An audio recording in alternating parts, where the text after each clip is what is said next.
സുവിശേഷ ഭാഷ്യം അൽമായ വീക്ഷണത്തിൽ 2026 ജൂലൈ 26 കൈത്താക്കാലം 3-ാം ഞായർ. From bitter to better. രചന ഡോക്ടർ റോസ് ഫിലിപ്പ്. അമ്മയുടെ സ്വന്തക്കാർ എൻ്റെ സ്വന്തമല്ല, അമ്മയുടെ ദൈവം എൻ്റെ ദൈവമല്ല. വിഭിന്ന ചിന്തകളാൽ വിരുദ്ധ ധ്രുവങ്ങളിലൂടെ സഞ്ചരിച്ചവരായിരുന്നു അമ്മയും മകളും. ആ യാത്രാവിവരണം മകൾ എഴുതി. Mother Mary comes to me. സ്വന്തം ബിറ്റർ എക്സ്പീരിയൻസിൻ്റെ ബെറ്റർ പതിപ്പാണ് അരുന്ധതി റോയിയുടെ പുസ്തകമെന്ന് വായനാലോകം വിലയിരുത്തുന്നു. അമ്മയുടെ ജനം എൻ്റെ ജനമാണ്, അമ്മയുടെ ദൈവം എൻ്റെ ദൈവമാണ്.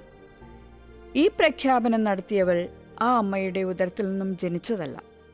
സംസ്കാരത്തിൻ്റെയും സാഹചര്യങ്ങളുടെയും വിരുദ്ധ ധ്രുവങ്ങളിൽ നിന്നും ബിറ്റർ എന്ന് പറയാൻ മാത്രമുള്ള അനുഭവങ്ങളാൽ ഒരുമിച്ച് ചേർന്നവർ.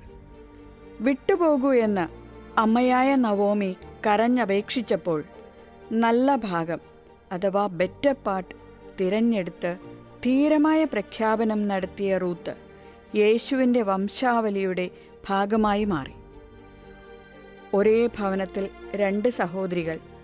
ഒരുവൾ വീട്ടുകാര്യസ്ഥ, പരാതി ഒഴിയുന്നില്ല. വ്യഗ്രതയും വ്യസനവും പ്രകടിപ്പിക്കുന്ന മാർത്തായോട് ക്രിസ്തു പറയുന്നു, മറിയം നല്ല ഭാഗം തിരഞ്ഞെടുത്തു, ബെറ്റർ പാർട്ട് തിരഞ്ഞെടുത്തു. നിന്റെ ബിറ്റർ അനുഭവങ്ങളെ ബെറ്റർ അവസ്ഥകളാക്കുന്നതിലേക്കുള്ള സാധ്യതകൾ കണ്ടെത്തണമെന്ന് മാർത്തായെ കർത്താവ് പഠിപ്പിക്കുന്നു. ഒരേ സാഹചര്യം, വിരുദ്ധ പ്രതികരണങ്ങൾ. ഭൗതിക സാഹചര്യങ്ങൾ ഓരോ വ്യക്തികളിലും വ്യത്യസ്ത മാനസിക സാഹചര്യങ്ങൾ സൃഷ്ടിക്കുന്നു. ഇങ്ങനെ സൃഷ്ടിക്കപ്പെടുന്ന ഓരോ ലൈഫ് സ്പേസ് ഓരോ വ്യക്തിയുടെയും പെരുമാറ്റത്തെ നിർണയിക്കുന്നു എന്ന സിദ്ധാന്തം കർട്ട് ലെവിൻ അവതരിപ്പിച്ചിട്ടുണ്ട്. യേശുവിൻ്റെ സാന്നിധ്യത്താൽ ഒരു വീട്ടിൽ 2 സഹോദരിമാരിൽ വ്യത്യസ്തമായ ലൈഫ് സ്പേസാണ് രൂപം കൊള്ളുന്നത്. ഒരുവൾ സന്തോഷത്തോടെ സ്വീകരിച്ച് ശുശ്രൂഷിച്ച് ഡിസ്ട്രാക്റ്റഡ് ആവുന്നു, മറ്റൊരുവൾ അതേ സാഹചര്യത്തിൽ ഡിലൈറ്റഡ് ആകുന്നു. അതുകൊണ്ടാണ് യേശു കൃത്യമായി ഇടപെടുന്നത്. അസ്വസ്ഥതകൾ അകറ്റാൻ യോഗ്യമായ തിരഞ്ഞെടുപ്പുകൾ നടത്തണമെന്ന് മർത്തായോട് സൂചിപ്പിക്കുന്നത്. മറ്റൊരു തരത്തിൽ പറഞ്ഞാൽ, ഒരു ബെറ്റർ ലൈഫ് സ്പേസ് ഉണ്ടാക്കാൻ മർത്തായെ കർത്താവ് നയിക്കുകയായിരുന്നു. കൂട്ടലിൻ്റെ ദുഃഖം, കുറയ്ക്കലിൻ്റെ സുഖം. അഡീഷനും മൾട്ടിപ്ലിക്കേഷനുമാണ് ജീവിത വിജയത്തിൻ്റെ പ്രധാന ക്രിയകളായി നാം കാണുന്നത്. 1-ൽ നിന്നും 1000-ലേക്ക് എത്താനുള്ള വ്യഗ്രതയാണ് നമ്മുടെ അധ്വാനങ്ങളെ പ്രചോദിപ്പിക്കുന്നത്. 1 മാത്രമേ ആവശ്യമുള്ളൂ എന്ന് കർത്താവ് ഓർമ്മിപ്പിക്കുന്നു. ഒട്ടനവധി കാര്യങ്ങൾ കൂട്ടിക്കൂട്ടി നീ എവിടേക്കാണ് ഇത്ര തിടുക്കത്തിൽ? സ്വന്തമെന്ന് കരുതിയിരുന്ന സർവ്വതും ഒരു നിമിഷം കൊണ്ട് ത്യജിച്ചാണ് റൂത്ത് നവോമിയുടെ കൂടെ അന്യദേശത്തേക്ക് യാത്രയാകുന്നത്. 1 മാത്രമേ ആവശ്യമുള്ളൂ എന്ന് റൂത്ത് തിരിച്ചറിഞ്ഞ് നല്ല ഭാഗം തിരഞ്ഞെടുത്തു. ബാക്കിയെല്ലാം ഉപേക്ഷിച്ചു.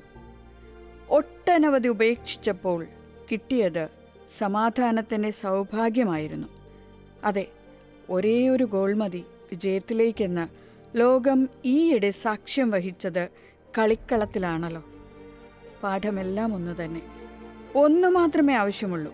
മറ്റുള്ളവയെല്ലാം ആ പ്രധാന 1-ലേക്കുള്ള യാത്രയിലെ ഇടത്താവളങ്ങളിലെ ക്ഷണിക പ്രഭയ്ക്കു വേണ്ടിയാണ്.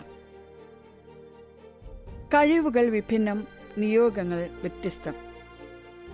മർത്ത ഒരു എക്സ്ട്രാവേർട്ടാണെന്നും മറിയം ഒരു ഇൻട്രോവേർട്ടാണെന്നും തോന്നിപ്പോകും. നിന്റെ സഹോദരൻ ഉയർത്തെഴുന്നേൽക്കുമെന്ന് യേശു പറഞ്ഞപ്പോൾ എത്ര പെട്ടെന്നാണ് അവളുടെ മറുപടി. എനിക്കറിയാം, അന്ത്യദിനത്തിൽ അവൻ ഉയർത്തെഴുന്നേൽക്കും. മറിയമാകട്ടെ നിശബ്ദമായിരിക്കുന്നു. അത്യുന്നതൻ്റെ സൃഷ്ടികൾ പരസ്പര പൂരകങ്ങളായി നിലകൊള്ളുന്നു. മർത്തായും മറിയവും പരസ്പര പൂരക വ്യക്തിത്വങ്ങളായിരുന്നു. അവർക്ക് ലഭിച്ച കൃപകളും ദാനങ്ങളും വ്യത്യസ്തമായിരുന്നു. നിയോഗങ്ങളിലും വ്യത്യസ്തത ഉണ്ടായിരുന്നു.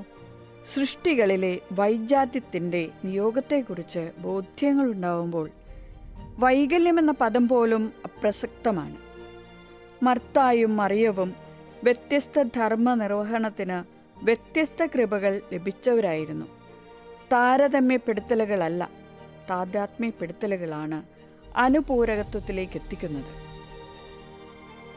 കുടുംബ ഭാരവാഹികൾ മർത്താരൂപികൾ. സ്വന്തം പേര് അർത്ഥമാക്കിയിട്ടുള്ളവൾ ആയിരുന്നു മർത്ത. മർത്ത എന്നാൽ വീട്ടുകാരി.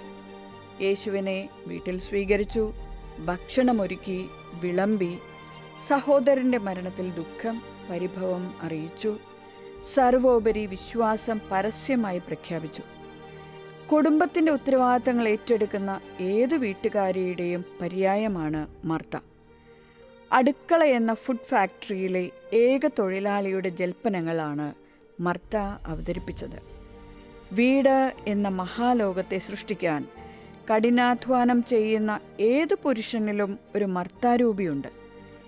ഈ വക ഉത്തരവാദിത്വങ്ങൾ ഏറ്റെടുക്കാൻ ചില മർത്താമാർ ഉദയം ചെയ്താൽ മാത്രമാണ് വീടകം വാസയോഗ്യമാകുന്നത്. മർത്തമാരുടെ വ്യഗ്രതയും ഉത്കണ്ഠയുമാണ് പലരുടെയും ശാന്തതയുടെയും സ്വസ്ഥതയുടെയും പോഷകമായി പരിണമിക്കുന്നത്. തനിച്ചെന്ന തോന്നൽ, തുണയ്ക്കായി അലച്ചിൽ. ശുശ്രൂഷാ മേഖല ഏതാണെങ്കിലും തനിച്ചാണെന്ന തോന്നൽ പലപ്പോഴും ഉണ്ടാകാറുണ്ട്. എന്നെ സപ്പോർട്ട് ചെയ്യാൻ ആരുമില്ല എന്നതാണ് സ്ഥിരം പരാതി. മർത്ത ഒട്ടും വിഭിന്നയല്ല. എൻ്റെ സഹോദരി എന്നെ തനിയെ വിട്ടിരിക്കുന്നത് നീ ശ്രദ്ധിക്കുന്നില്ലേ? എന്നെ സഹായിക്കാൻ അവളോട് പറയുക. സഹായം ആഗ്രഹിക്കുന്നിടത്തിൽ നിന്നും കിട്ടാതെ വരുമ്പോൾ പരിഭവം വർദ്ധിക്കും. സഹോദരിയാണ് തനിച്ചാക്കിയിരിക്കുന്നത് എന്ന് മർത്തയുടെ പരാതി അടുത്ത പരിഭവത്തിലേക്ക് നീളുന്നു. നീ ശ്രദ്ധിക്കുന്നില്ലേ? നമ്മുടെ ദുരിതങ്ങൾ ആരും തിരിച്ചറിയുന്നില്ലല്ലോ എന്ന നിരാശ ഏറ്റവും പ്രതിധ്വനിക്കുന്നത് വീടിനുള്ളിലാണ്. ആ നിരാശ തിളച്ചു തൂവുന്നത്, പുകഞ്ഞു പൊങ്ങുന്നത് അടുക്കളയിലാണ്. എന്നെ സഹായിക്കാൻ അവളോട് പറയൂ എന്ന മർത്തായുടെ റിക്വസ്റ്റിൻ്റെ വ്യത്യസ്ത പതിപ്പല്ലേ നമ്മുടെ പ്രാർത്ഥനകൾ. എൻ്റെ സഹായം എവിടെ നിന്ന് വരും എന്ന് അലഞ്ഞു തീരുന്ന ജീവിതങ്ങളോടാണ് കർത്താവ് പറയുന്നത്. പലതിനെക്കുറിച്ചും നീ അസ്വസ്ഥയായിരിക്കുന്നുവല്ലോ. തനിച്ചായ റൂത്ത് ഒറ്റപ്പെട്ട നവോമിയോട് കൂടെ ഞാനുണ്ടാകും എന്നുറപ്പു നൽകി. വീടിനുള്ളിൽ വീട്ടുകാരുടെ സഹായ പ്രതീക്ഷകളുള്ള ചില ഹൃദയങ്ങളുണ്ടെന്ന് മർത്ത സൂചിപ്പിക്കുന്നു. ഉയർത്തിക്കെട്ടിയ കയറിലൂടെ നടന്നു നീങ്ങുന്ന കായികാഭ്യാസി തൻ്റെ സെൻറ്റർ ഓഫ് മാസ് കൃത്യമായി കയറിലുറപ്പിച്ച് അനിശ്ചിതാവസ്ഥയെ സുരക്ഷിതമായി നേരിടുന്നു. മർത്തായിൽ നിന്നും മറിയത്തിലേക്കും വീണ്ടും മർത്തായിലേക്കും ഓസിലേറ്റ് ചെയ്തുകൊണ്ടിരിക്കുന്ന നമ്മുടെ കേന്ദ്രം എവിടെ ഉറപ്പിക്കുന്നു എന്നത് സുപ്രധാനമാണ്. നല്ല ഭാഗം അഥവാ ബെറ്റർ പാർട്ട് കണ്ടെത്തി തിരഞ്ഞെടുത്താൽ ബിറ്ററായി ഒന്നും അനുഭവപ്പെടാത്ത സന്തുലിതാവസ്ഥയിലേക്ക് നാം എത്തും. പാറ്റ എന്ന ബിറ്റർ രൂപത്തെ ബെറ്റർ ആവിഷ്കാരമാക്കുന്നതെങ്ങനെയെന്ന് ജന്തർ മന്തർ ജനക്കടലായി സാക്ഷ്യം വഹിക്കുമ്പോൾ മർത്താപക്ഷത്തിൻ്റെ ഐക്യദാർഢ്യമേകാം മറിയപക്ഷത്തിൻ്റെ പ്രാർത്ഥനയും. അധികാരികൾക്ക് സുബോധമുണ്ടാവട്ടെ, നല്ല ഭാഗം കണ്ടെത്തട്ടെ.